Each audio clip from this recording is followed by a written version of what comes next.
प्रवेश केला आहे, याबद्दल काय प्रतिक्रिया? ही चांगली लक्षणं आहेत, कारण आज कंधार शहरामध्ये मोठ्या प्रमाणावर शेकडो कार्यकर्त्यांनी एकनाथराव शिंदे यांच्या नेतृत्वावर आणि शिवसेनेवर आणि आमच्यासोबत काम करण्याचा निर्णय घेतला. खरं तर हा काही निवडणुकीचा काळ नाही, काही नाही, पण मी बघतो आहे की गेली 2, 2.5, 3 महिन्यापासून या कार्यालयामध्ये असा एकही दिवस खाली नाही की ज्या दिवशी ग्रामीण भागातला असेल, शहरातला असेल किंवा इतर पक्षातले जे कोणी चळवळीतले असतील, कार्यकर्ते असतील, ते शिवसेनेमध्ये आपल्यासोबत काम करायच्या इच्छेने इथं प्रवेशासाठी येत आहेत. ही येणाऱ्या काळातली या क्षेत्रासाठी ही चांगली लक्षणं आहेत. मला वाटते हा मतदारसंघ किंवा हे क्षेत्र येणाऱ्या काळात नक्की शिवसेनेचा बालेकिल्ला झाल्याशिवाय राहणार नाही. आणि गेली 30-40 वर्ष आम्ही या क्षेत्रात काम करणारे असल्यामुळे आमच्या सगळ्या कामाचा, कार्यकर्त्याच्या कामाचा, एकमेकाच्या स्वभावाचा सगळ्यांना एकमेकाला परिचय आहे. फक्त मधल्या काळामध्ये काही यांना मार्ग दिसत नव्हता. अनेक मंडळी सुप्त आणि शांत होती, पण 29 तारखेला एकनाथराव शिंदेच्या साहेबांच्या उपस्थितीत जो मेळावा झाला, त्या मेळाव्यानंतर नुसतं कंधार लोहातच नाही, पण एकूण नांदेड जिल्ह्यातसुद्धा आणि आजूबाजूच्या जिल्ह्यातसुद्धा एक मोठं बदलाचं वारं किंवा बदलाची परिस्थिती तयार झालेली आहे.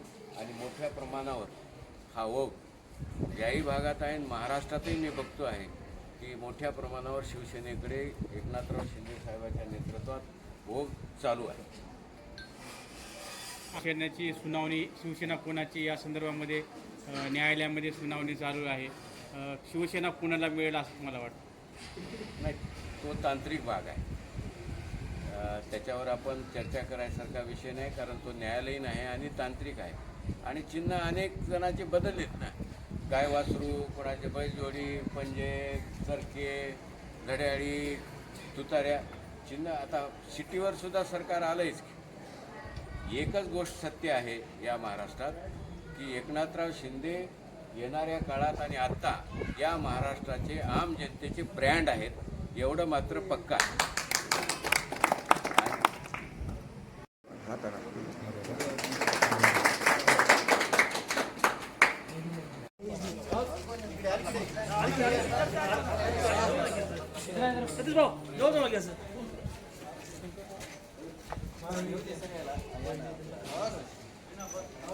घोषणा द्या. या घोषणा द्या. साहेबांचा, एकनाथराव शिंदे साहेबांचा, शंकरांना धोडगेचा, शंकरांना धोडगेचा. आवाज कुणाचा? आवाज कुणाचा?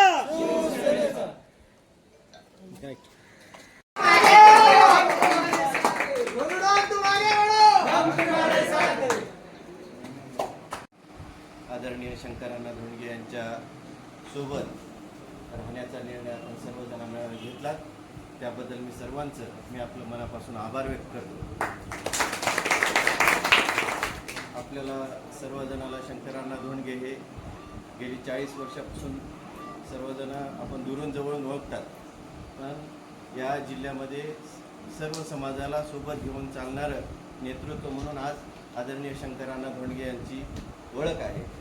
आत्तापर्यंत अण्णांना कधी जात, पात, पक्ष, पंथ, धर्म कधीही पाळला नाही. सर्व आपल्या ऑफिसमध्ये आल्यानंतर कुठल्याही समाजाचा कार्यकर्ता आहे व कुठल्याही जातीचा आहे त्याचं प्रामाणिकपणानं इथं काम केलेलं आहे. अण्णा 40 वर्षापासून या मतदारसंघामध्ये काम करतात. फक्त आपण या मतदारसंघामध्ये अण्णाला एकच वेळ संधी दिली होती आणि ते आपण सर्वजणांनी बघितलं की सगळ्यात जास्त कामं करणारा जर कोणता आमदार म्हणलं तर आजही अण्णाचं नाव आहे. असेल, कंधार शहराच्या विकासासाठी असेल, कुठले असेल, 60-60, 25-25 साठवण तळे असेल, तीर्थक्षेत्राचा दर्जा असेल, आपल्या दर्गाला सुद्धा त्याला सुद्धा तीर्थक्षेत्राचा दर्जा दिला आहे.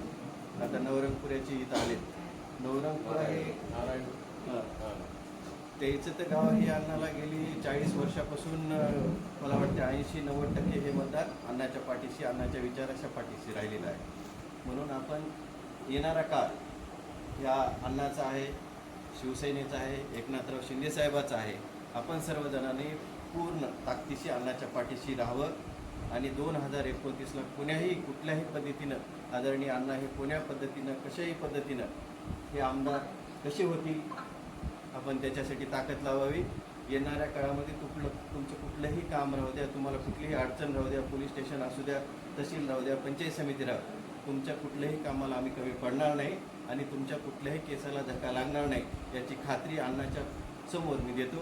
आणि तुम्ही सर्वजणांसोबत आमच्यासोबत शिवसेनेसोबत राहण्याचा निर्णय घेतला त्याबद्दल आपल्या सर्वांचं, युवकांचं मनापासून आभार व्यक्त करतो. धन्यवाद. राम राम, नमस्कार, आभार. आवाज कुणाचा? शंकरांना तुम आगे बढ़ो, हम तुम्हारे साथ हैं. अवेश कौन है?